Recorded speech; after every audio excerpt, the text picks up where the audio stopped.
All right, guys, thanks so much for watching, and welcome back to the penultimate video here for the Gods and Priests series of videos here. We're working our way towards the very end here.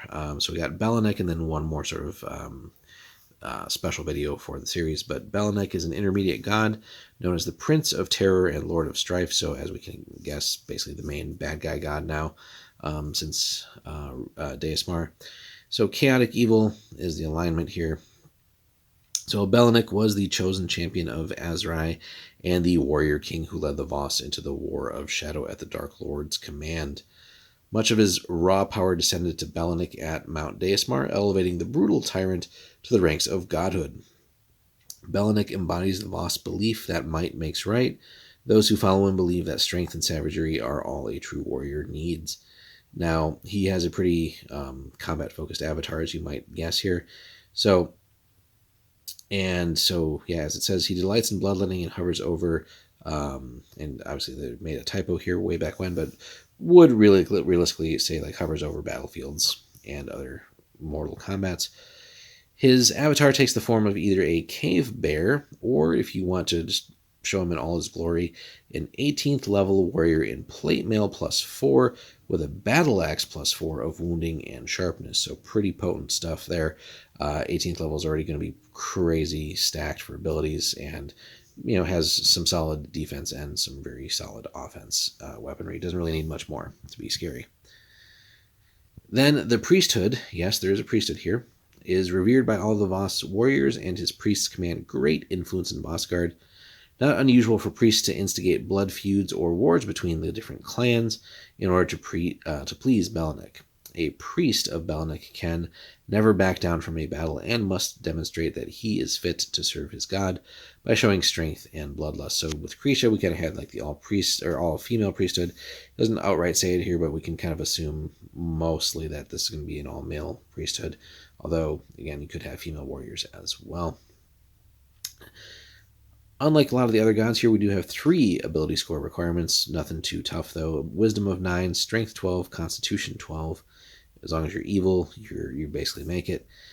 Weapons are basically everything's a go. Armor's everything's a go, but no shields allowed still. Seems to be a theme with a lot of the gods here. Major spheres, as you might expect: combat, guardian, protection, summoning, war. That's from the Tome of Magic. I believe from way back when. So again, a lot of this you're going to have to somewhat make fit into 5th edition.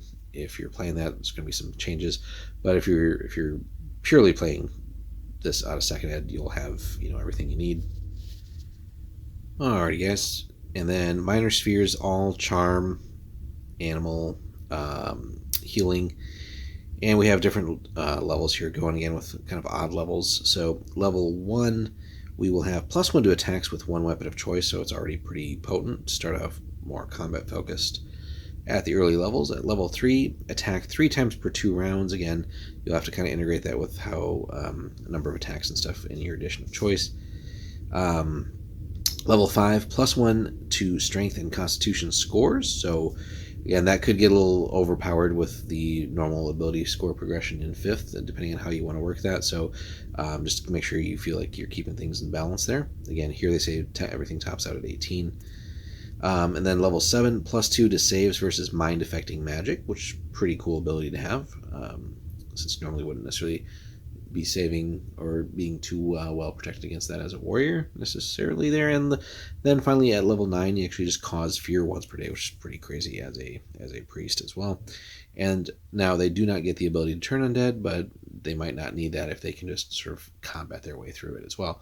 So a very fighting focused priesthood. So let us know your thoughts on Belinik, our final god here, and how he has worked into your campaigns.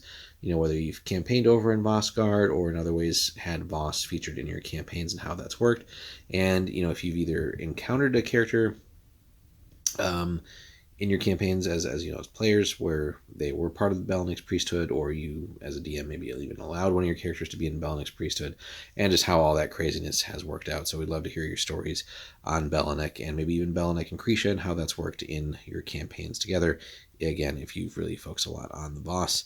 So let us know, guys, in the comments. Like and subscribe, and we'll have one more follow-up here for the Gods and Priests videos. We're going to kind of cover the non-human ones, and then we will wrap this series up for good. So thanks so much for watching, and hope you enjoyed, and we'll have more Birthright soon.